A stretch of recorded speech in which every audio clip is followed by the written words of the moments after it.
اصل عزت سادگی، تقوی اور عاجزی میں ہے، مگر نیت اللہ تعالیٰ کی رضا اور شکر گزاری کی ہو، نہ کہ دنیا والوں کی واہ واہ کے لیے۔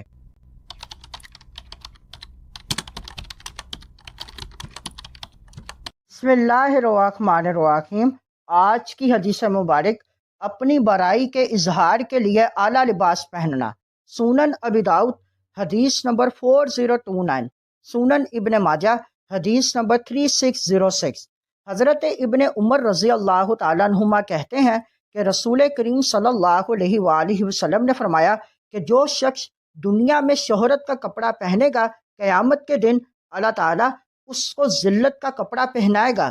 اس حدیث مبارک سے معلوم ہوا کہ جو شخص اپنی عزت اور اپنی برائی کے اظہار کی غرض سے اعلیٰ اور نفیس لباس پہنے، یعنی اس کا مقصد یہ ہو کہ لوگ میرے جسم پر اعلیٰ لباس دیکھ کر میری عزت کریں اور مجھے شہرت اور برائی ملے، تو ایسے شخص کو اللہ تعالیٰ قیامت کے دن ذلیل اور حقیر کپڑا پہنائے گا۔